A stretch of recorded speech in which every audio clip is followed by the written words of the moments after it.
Welcome to Mad Lit Musings, the podcast where you get to eavesdrop on your favorite authors without getting caught. I've been stoked to have authors like Angela Hunt, Bill Myers, Nicole Deese, Tessa Afshar, comedian Bob Smiley, and more on the show, and this year I have another great lineup of storytellers and truth-sayers. If you love to eavesdrop at coffee shops like I do, this is the podcast for you. It's where we get real, we get tough, we laugh, and we might even cry. It's where we meet authors on a different level, where every story and podcast episode has its own heartbeat. So hang out with me today. I'm Jaime Jo Wright, your host at Mad Lit Musings. This is your podcast for real chats with real authors about real life. Today's episode was brought to you by Baker Publishing Group, with Revell and Bethany House Publishing as divisions. We're super excited to be sponsored by Baker Publishing Group and to bring you their fabulous authors and their fabulous lineup for 2025. Be sure to check them out at bakerpublishinggroup.com and also check out their online bookstore at bakerbookhouse.com. Hey everyone, it is Jaime Jo Wright here at Mad Lit Musings, and today I have with me back on the podcast, we have Sarah Monzon with us to talk about her book. Hey Sarah! How's it going? Good. How are you? Good. Consider we already went through that, before we hit record. We have to make it sound like we haven't already been talking for like eons before we hit record and, all that fun stuff. But Sarah is a Bethany House published sister, writing sisters, because we're with the same publishing house, which is exciting. And this is your second book with Bethany House now, or third? Yes. Second. Mm-hmm. Okay. It is called An Overdue Match, which is classified as RomCom. I correct, right? Sure. Yes. All right. So tell us a little bit about this RomCom and what readers can expect when they open the cover. Okay. Well, this is the first book in a series, and the series is all about librarians from the small town, Beaver Creek, Tennessee. It's a made-up town, but so the first book, An Overdue Match, is based off of Evangeline Kelly, who is one of the librarians there, and she's new to the town, and she is one of those that are just like in love with love type of thing. However, she doesn't think for her. She is not the heroine of her own story. She's the sidekick, and she has reasons. Okay. So she figures that if the saying goes that if you can't do, teach, then if you can't be in love, then you should matchmake. Well, that's a natural progression. So right? She goes onto the library's checkout history, and she starts matching people based off of the books that they have. No. Yes. That's genius. I mean, I think it's great. I think that's great. Did you just make that up in your mind, or did you like read a newspaper article and go, "Oh, no, I'm going to use that"? You're devious. Everyone, Sarah is devious. I love it. So she's matching people up. So does she actually take action on that, or is it more of like if I were going to match these people up based on the books? She doesn't tell anybody beforehand. Doesn't get like permission or anything like that. And the hero puts it together. He finds out and kind of is like, I know what you're doing, and I can help or I can out you. So he's been trying to get her to go on a date with him, but she doesn't trust him because he's a little flirty and everything like this. So he says, after she kind of has a very not so good match, maybe she has an issue because she's new to town, so she doesn't know all the histories there. Like, listen, I'm from here. I can help you out. I will help you out, but you have to go on a date with me to do it. So they kind of strike a little bit of a bargain. That's pretty cool. That's cool. I love that. Well, and if people who are listening, if you're not from a small town, that is a real thing. Like, people know each other, and there's histories that go back, even if it's like family histories that like, the Browns do not intermingle with the Smiths. Oh, yeah. And things like that. It's like, it's a real thing. It's really real. So that's hilarious. Now, the hero, according to the back cover copy that I'm looking at, is a tattoo artist. That's interesting. So tell us about, because you hear about heroes being like, the alpha male or they're really bookish or something. So you have a tattoo artist in a library flirting with a matchmaking librarian. That's just take us there. Why a tattoo artist? So this story is really kind of close to my heart because the heroine has alopecia, which I don't know if you know what alopecia is, but yes. you lose your hair. My mom has alopecia. Okay. Yeah, so she's been dealing with it since she was a teenager. She would started with just like spots on her head, and they would fall out, and they'd come back, and then probably around when she was in her early 50s, she lost all her hair. Completely bald. Okay. She just lost all of her hair. She has a tattoo on her head that she has gotten since then, and it's sort of like a sense of acceptance and empowerment and like type of thing, and it's really integral to her story. And so when I wanted to write a book with an alopecia heroine, only because like I have read one out of the thousands of books I've read, like it's just not represented. Yeah, it's not represented. And so I wanted often. to represent it, especially for her, honoring her. And so I wanted the heroine to have that sort of same journey. Sure. So the hero is a tattoo artist. So you can see where the progression of that's going to go. See where it might go. Yeah. Now, okay, so let's talk about head tattoos for a second. Like I cover everything in this podcast. It's the first time we've talked head tattoos though. But I was literally watching, I'm outing myself here. I love to watch the tattoo artist competitions. And they're just fascinating because the artists are remarkable. Yeah. And then it's just ridiculous. And then what they can do with ink and needles is terrifying. But I was watching an episode where they were challenged to do head tattoos. And they went off on how it is one of the most painful places to get a tattoo. Did your mom experience that, or is she just like such a trooper? Anytime anybody says, comments on her, she's like, it must have been so bad. She told me that yes, of course, that there are. There are definitely spots like up like near like this part here is especially painful. Yeah. But she also said the top of her foot and some parts. She has more than one, and the parts on her wrist, if you like hit just right, they were even more so. Really? Okay. Yeah. But those, I think that they didn't take as long. Yeah. Yeah. I mean, she's like, of course, it hurts. Every tattoo. Well, it's a tattoo. I mean, let's be honest, it's going to hurt regardless, but that's funny. No, the one that I was watching where they did the head tattoos, they had to do like a full wrap around. So it was like started at the temples and went all the way to the back. And it was one of the guys did like a full color, or the person wanted it in full color. And they're like, no. You're just going to really make this bad on yourself. Yeah, my mom's is in full color. Is it? Yeah, so hers wraps around. It starts on one side, and it has like an antique like medallion type of thing, and then cool. It's based off of this antique feather hat that she had when she was younger, and so it's just feathers that come up around the side like that. It's really cool. That's so cool. That is really cool. I love that. Well, and I love that you're doing that representation in a novel because it is, I think, especially with social media and even television, I've heard a lot more about alopecia in the last probably decade, but you don't see it as something that makes its way into books for whatever the reason is. Yeah. So that's cool. So Evangeline is a librarian and she has alopecia. Is that what gives her this feeling like she's not heroine material then, or is it other elements too? So she was engaged, and when her hair started falling out, her fiance, started looking at her a little differently. The attraction there kind of fell away for him, and so that definitely gave her a sense of, that she wasn't beautiful and worth love and things like that. And it wasn't just kind of things that she would hear like just in society and things like that, just felt like she kept hearing it over and over again until it became part of her truth. Right. It is kind of interesting.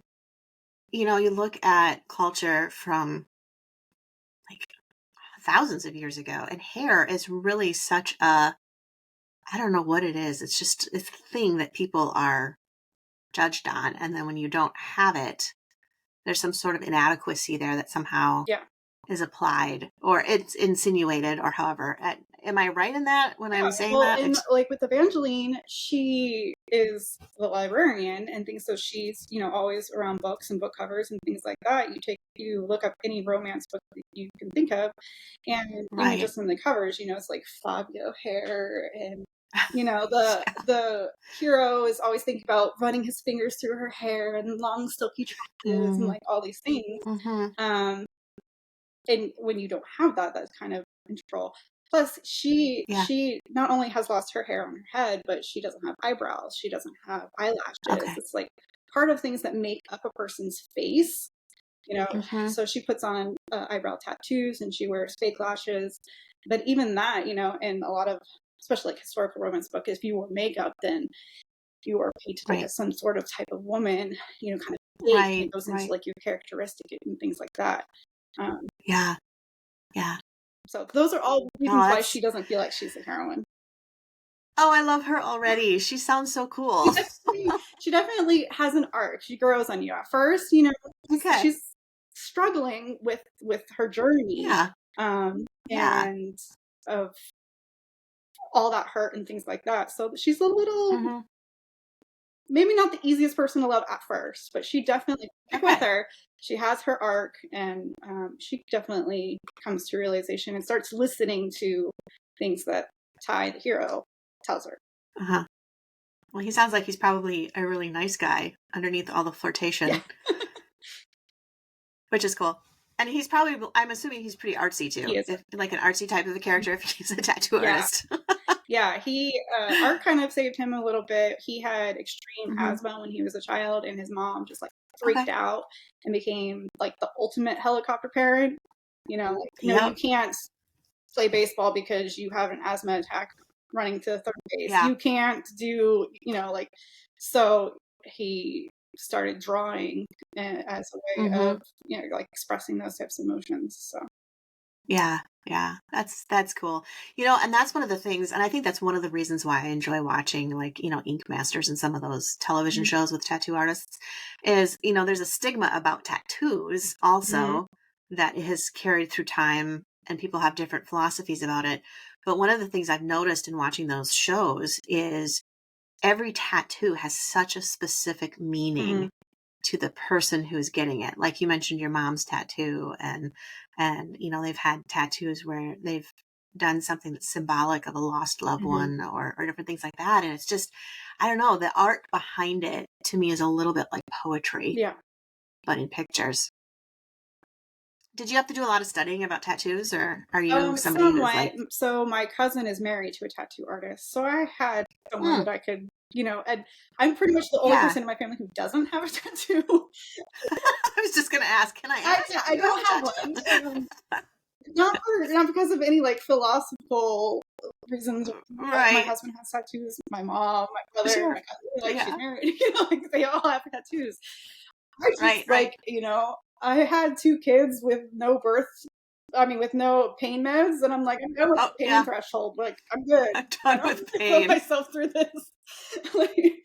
I love it. I'm just done with pain. There's no other reason. There's no conviction behind this at all, except I'm done with pain.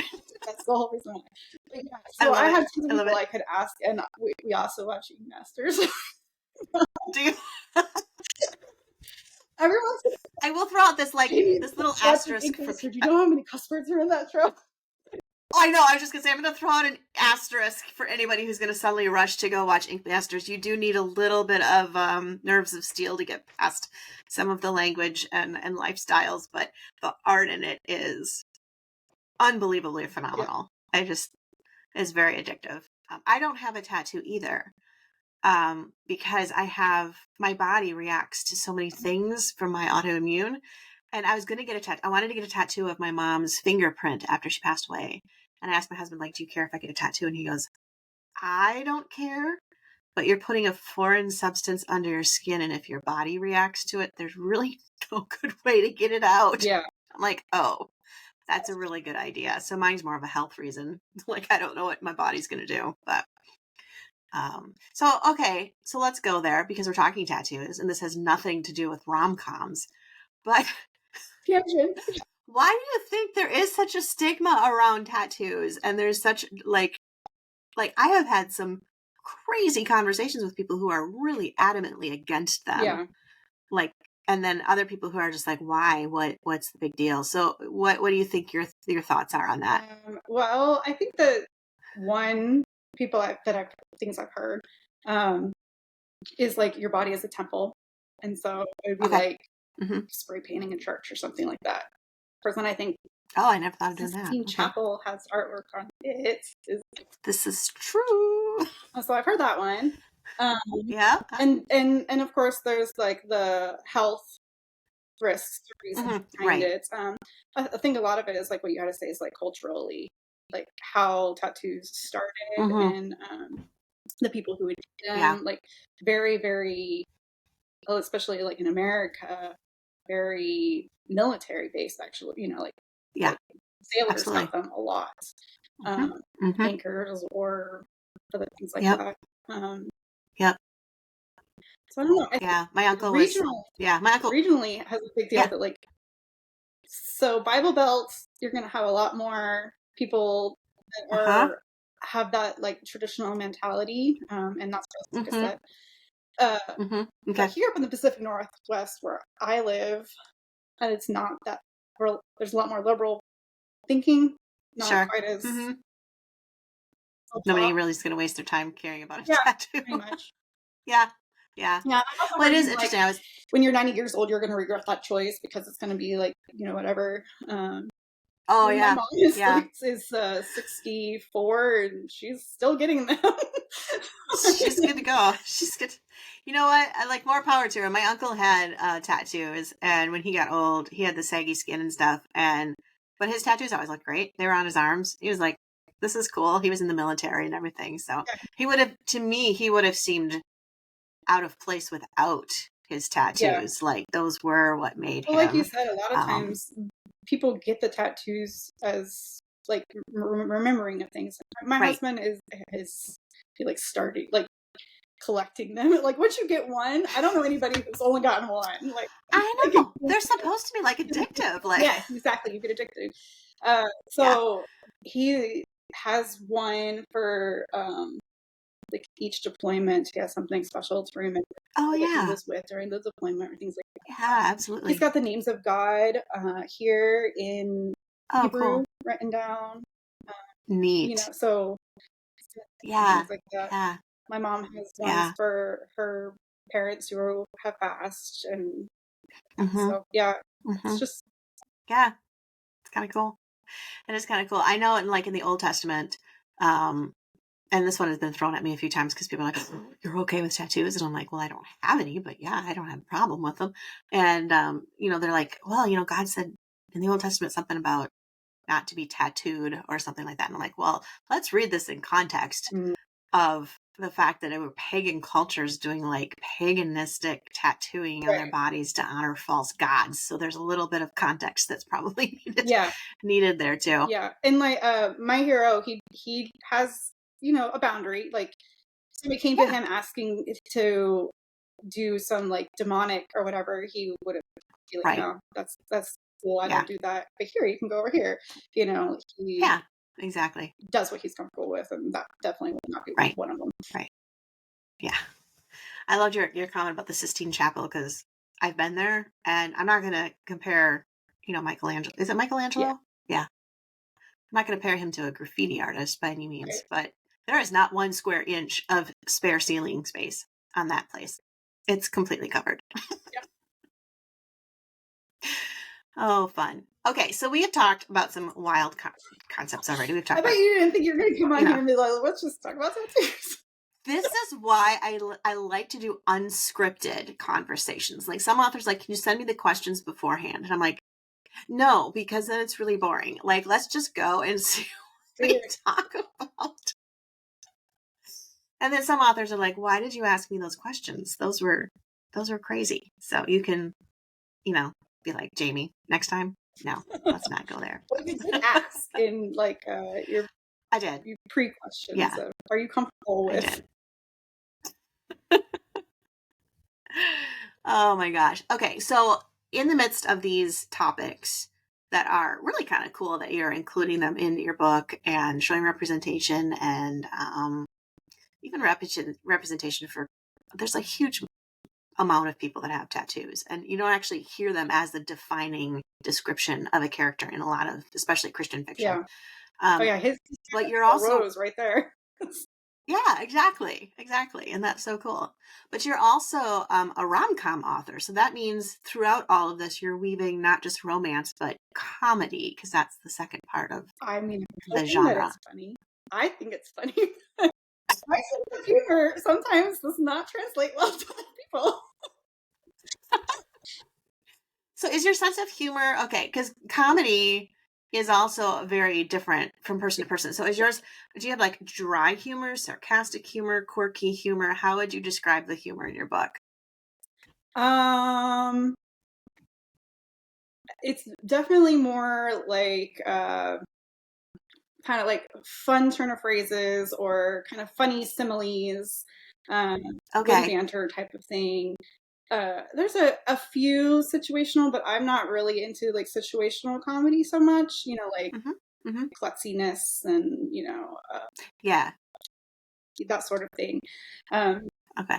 I know a lot of people like that, and that's fine, but that's not usually how I write. I might throw like maybe one or two in there, just, I don't know, if I feel like it's getting a little bit too heavy in something, I'd be like, okay, it's time to lighten this up, and just throw something in there. Yeah, right. But yeah, hopefully it's more, I don't know, like how you would call that, not intellectual. Well, a lot of banter, probably. Banter and just yeah, funny turns of phrases.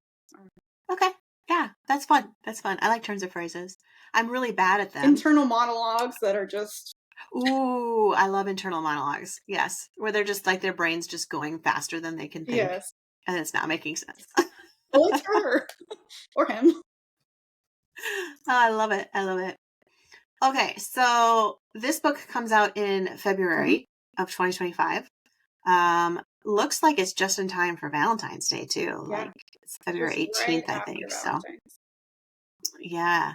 So it'll be a good one to get on pre-order. And if you do get it on pre-order, there is a deal through Baker Bookhouse for 40% off and free shipping. And a bookmark, a signed bookplate, and a vinyl sticker. Stickers are so popular right now. Yes. Well, it's a cute one too. It has stacked books, and it's like, or now I can't think of it. It's like, I love romantic walks through the library or something like that. Oh yeah, I'm looking at it right here. I enjoy long romantic walks to the library. Yeah, that's cool. I like that. I do too, except I've never had one before. I've never had a long romantic walk to the library. My husband doesn't like libraries. If I was to be like, honey, for our anniversary, can we go on a long romantic walk through the library? He'd be like, what? What? Why are we doing this? Oh, fun. So, all right. Well, this has been a blast. If readers want to get to know you, where do they go? You can go to my website. It's sarahmonzonwrites.com. Awesome. Sounds good. Well, everybody, get your book on pre-order. It's called An Overdue Match and comes out in February. So, Sarah, this has been a blast. I mean, we talked about literally all kinds of random things. So you may never come back again, but I hope you do. So thank you so much for being with us today. And that's a wrap for today here at Madlet Musings. I hope you join us again. And if you want to, be sure you like and subscribe here at your favorite podcast player or on YouTube, because you won't want to miss all the wonderful alerts that let you know when we have another conversation for you to eavesdrop on.